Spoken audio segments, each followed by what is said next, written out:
အားလုံးပဲမင်္ဂလာပါကျမတို့ဒီနေ့ academic reading ရဲ့22ရက်မြောက်နေ့ပေါ့နော်။ဘာကြောင့်ညဖတ်ပြမလဲဆိုတာက what is Atlantics နော် Atlantics ဆိုတာကကျမတို့ဒီသမုဒ္ဒရာကိုပြောတာမဟုတ်ဘူးเนาะအရှိမ article တယ်မပါဘူးဒီ Atlantics ဆိုတဲ့ဒီမြို့ပေါ့နော်ဒီကျွန်းမှာဖြစ်ပေါ်ခဲ့တဲ့ဒီ civilization ပေါ့နော်မြို့ပြဖြစ်ထွန်းမှုအဲ့ဒါကတဲ့ဒီ what is ပေါ့နော်ဘာလဲလို့သူကပြောတာအဲ့ဒါကကျမတို့နည်းနည်းလေးတော့ပြောကြရတော့များတယ်ဆိုတော့လေဟိုရှေ့ခေတ်ကသမိုင်းကြောင်းတွေနဲ့ပြန်ပြီးတော့ပြောပြမှာပေါ့နော်အဲ့တော့အရင်ဦးဆုံးတော့စာဖတ်ပြမယ် The story of Atlantics เนาะဒီ Atlantics ဆိုရဲ့ဒီ story အဲ့ဒီပုံပြင်လေးရတဲ့ is ဖြစ်တဲ့ one of the most persistent or all legend เนาะ legend ဆိုတာကဒဏ္ဍာရီအဲ့တော့ဒဏ္ဍာရီတွေအကုန်လုံးပေါ့နော်အဲ့ဒီအကုန်လုံးထဲမှာတဲ့ဒီ persistent ဖြစ်တယ်ဆိုတာကတော့ဒီအတည်တကျเนาะဒီအဲ့လိုအဖြစ်ဆုံးပေါ့နော်ထဲကနေပြီးတော့တခုเนาะဒီဒဏ္ဍာရီအကြောင်းတွေကျွန်တော်တို့ပြောကြ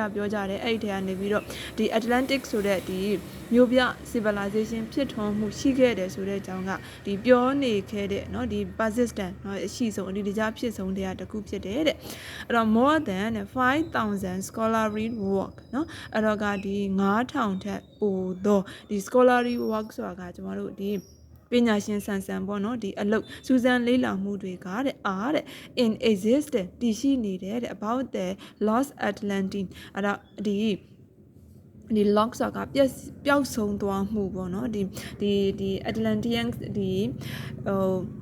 civilization ပျောက်ဆုံးသွားမှုအကြောင်းနဲ့ပတ်သက်ပြီးတော့ scholarly word တွေကဒီ9000ကျော်ထက်မကရှိတယ်လို့သူကပြောထားတယ်เนาะဒီ oldest ဒီ existent account เนาะဒီအရှိအကျဆုံးပေါ့เนาะဒီ existent account မှတ်တမ်းတွေကတော့ is ဖြစ်ပါတယ်တဲ့ that of Plato เนาะ Plato ဆိုတာကတော့ဟိုရှေးခေတ်ကဒီ philosopher ပေါ့เนาะဒီ great philosopher လို့ပြောမှာပေါ့သူတဲ့အရင်ရှေးကြတာကဒီ Greek ခေတ်မှာတော့ငါဆိုရင်ကျွန်တော်တို့ Socrates เนาะပြီးတော့မှ Plato ပြီးတော့ Aristotle အဲ့တော့ Plato ကဒီ before Christ တော်မပေါ်ခင်ဒီ428ကနေပြီးတော့343အဲ့ကြားကာလမှာဒီပေါ်ထွန်းခဲ့တဲ့ဒီ philosopher တူပေါ့နော်အဲ့တော့ဒီ oldest existent account เนาะရှေးအကျဆုံးမှတ်တမ်းနေနဲ့ဆိုရင်တော့ဒီ Plato ပြောခဲ့တဲ့အကြောင်းအရာဖြစ်တယ်တဲ့ and is the basis for most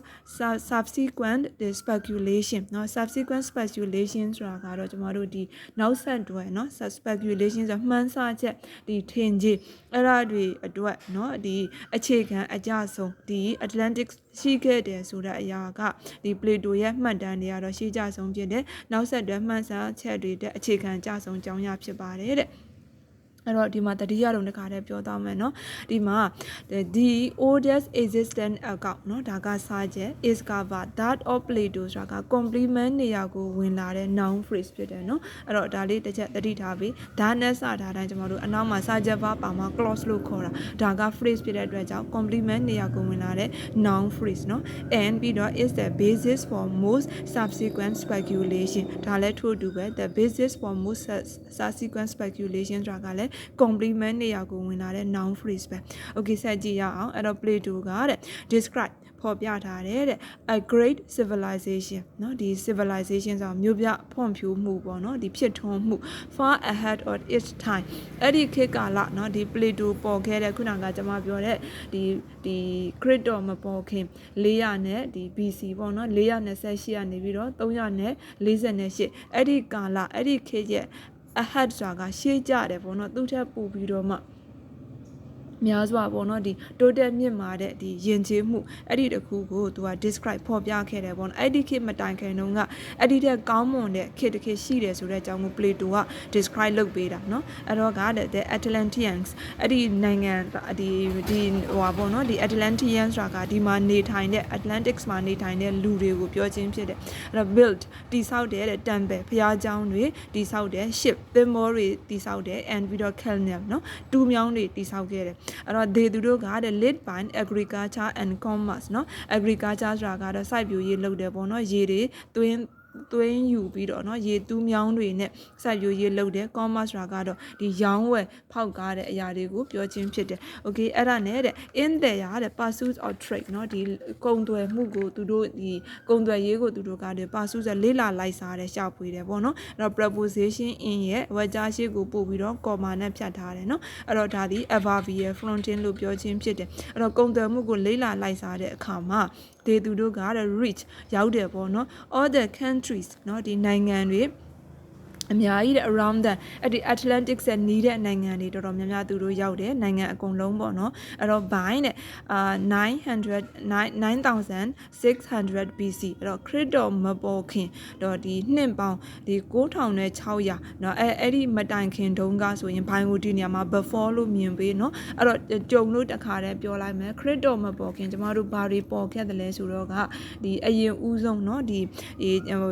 ဒီလိုမျိုးမှတ်တမ်းမှတ်ရာတွေအရာဆိုရင်တော့မဟာဝီရเนาะအဲ့ဒါကဒီ BC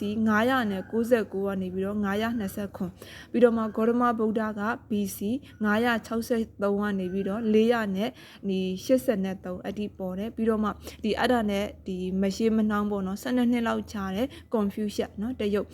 ဂေါတမဗုဒ္ဓကတော့အိန္ဒိယမှာပေါ်တယ်အဲ့တော့က Confucius ကြတော့တရုတ်မှာဒီဘယ်ချိန်စပေါ်လဲဆိုတော့951အနေပြီးတော့489เนาะအဲ့လောက်ထိဒီ BC ခရစ်တော်မပေါ်ခင်မှာပေါ်ခဲ့တယ်အဲ့တော့ဒီ great philosopher တွေမတိုင်ခင်နှစ်ပေါင်းမြောက်များစွာเนาะထောင်ထဲချီပြီးတော့အဲ့ဒီမတိုင်ခင်ကတည်းကတဲ့အဲ့ဒီ Atlanteans เนาะဒီ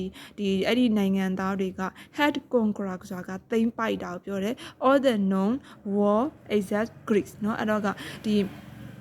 ကဘာပတ်ပြီးတော့သူတို့ကသိမ်းပိုက်တယ်ပေါ့နော် except Greece ဆိုတာ Greek နိုင်ငံကလွဲပြီးတော့အကုန်လုံးကိုသူတို့က conquer ဆိုတာကသိမ်းပိုက်တယ်အုပ်ချုပ်တယ်ပေါ့နော်အဲ့လိုမျိုးအုပ်ချုပ်ခဲ့တယ်တဲ့အဲ့တော့ which was safe အဲ့ဒီ which ကလေအရှိရဟာကိုပြန်ညွှန်းတာနော်ဒီ Greece ကိုပြောချင်းဖြစ်တယ် which was safe တဲ့ one Atlantic was engulfed by the sea နော်ပင်လယ်ရေကနေပြီးတော့ engulfed ဖြစ်တယ်ဆိုတာကဒီ flooding လောက်တာကိုပြောချင်းဖြစ်တယ်ပင်လယ်ရေကနေဖုံးလွှမ်းလိုက်တယ်နော် Atlantis ကိုပင်လယ်ရေဖုံးလွှမ်းသွားတဲ့အခါမှာ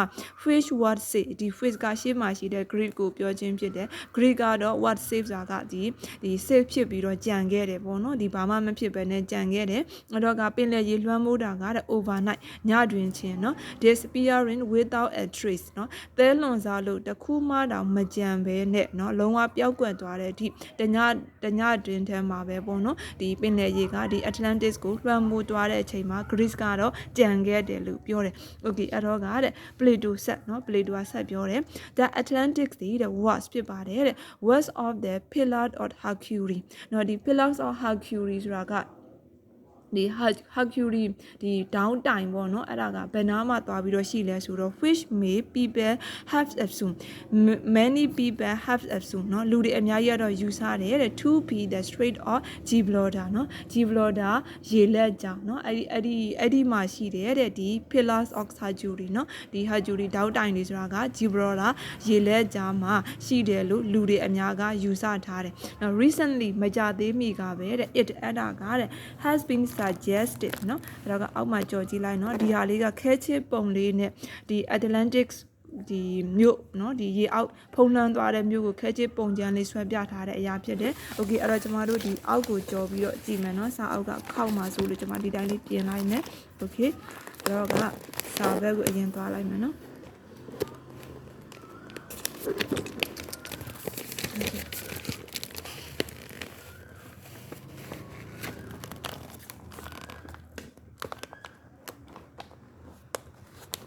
ဒီမြင်ရပြီနော် Okay အဲ့တော့ဒီမှာကြည့်အောင် has been တဲ့အဲ့တော့ recently မကြသေးမီကစပြီးတော့ it had been suggested နော်အဲ့ဒါကိုအကြံပြုကြတယ်တဲ့ the pillar ခုနကပြောတဲ့ Hercules pillar တွေက may had been the strait of တဲ့ဒီရေလက်ကြားတစ်ခုပေါ့နော် Messina between the Italy and ဒီ Sicily เนาะဒီ Italy နဲ့ Sicily နိုင်ငံနှစ်ခုကြားမှာရှိတဲ့ဒီ Messina ရေလက်ကြားထဲမှာဒီ may had been ရှိခဲ့ဖူးတယ်ဆိုပြီးတော့ပေါ့เนาะဒီမကြသေးမီကအဲ့လိုမျိုး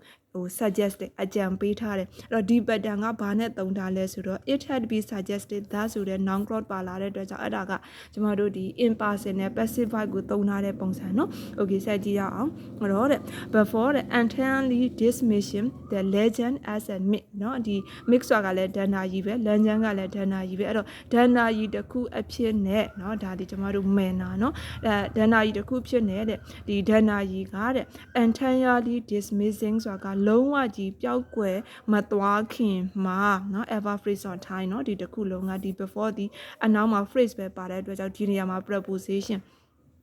remember တဲ့အမှတ်ရတယ်တဲ့ that for the thousands of year နော်နှစ်တွေထောင်ပေါင်းများစွာတဲ့ the city or Troy နော်ဒီ Troy မြို့ကြီးအကြောင်းကျွန်တော်တို့ငယ်ငယ်ကဒီကမ္ဘာသမိုင်းစာအုပ်ထဲမှာဖတ်ဖူးတယ်ပြီးတော့ခါမှဆိုရင် Pompeii နော် Pompeii ဆိုတာကတော့ Pompeii မြို့ကြီးပေါ့နော်ဒီမီးတောင်ပောက်ကွယ်တဲ့အတွက်ကြောင့်ဒီပျက်စီးဆုံးရှုံးသွားတာပြီးတော့ဒီ Herculean နော်ဒီမြို့တွေအဲ့တော့ Herculean တို့ Pompeii တို့ဒီ Troy စတဲ့ဒီမြို့ကြီးတွေနော်ဒီနှစ်ပေါင်းထောင်နဲ့ချီပြီးတော့ကြာတယ်နော် for ဒီကြာချိန်ကိုပြောချင်းဖြစ်တဲ့ war တဲ့ consider to be mythical နော်ဒါ mythical ဆိုတာကဒန္တာရီလာနော်ဟိုရှိတုန်းကပဲပေါ်ပေါက်ခဲ့တယ်ဆိုပြီးတော့ပဲအဲ့ဒါကိုအမှတ်ရကြတယ်ပေါ့နော်အဲ့လိုမျိုး consider နော်အဲ့လိုမျိုးသုံးသပ်တယ်တဲ့ it had been said အဲ့ဒါကိုအဲ့လိုပဲပြောတယ်တဲ့နော် has been said နော် present perfect ကိုသုံးတယ်ဒါပေမဲ့ object ရှိပို့ပြီးရေးတာအတွက်ကြောင့် been ပါလာခြင်းဖြစ်တဲ့ impersonal နဲ့ passive verb that mythology is the history နော် mythology ဆိုတာကဒီသမိုင်း seen through the eye of some intellectual immature เนาะဒါကတော့နည်းနည်းတော့ဟိုကဘယ်လိုပြောမလဲသူရေးထားတဲ့အတိုင်းတဲ့ဤဘာသာပြန်မယ်ဆိုရင်ဒီတဏှာကြီးဆိုတာကပေါ့နော်ဒီစိတ်ကူးရင်အဲ့လိုမျိုးပေါ့နော်ဒီဘယ်လိုပြောမလဲ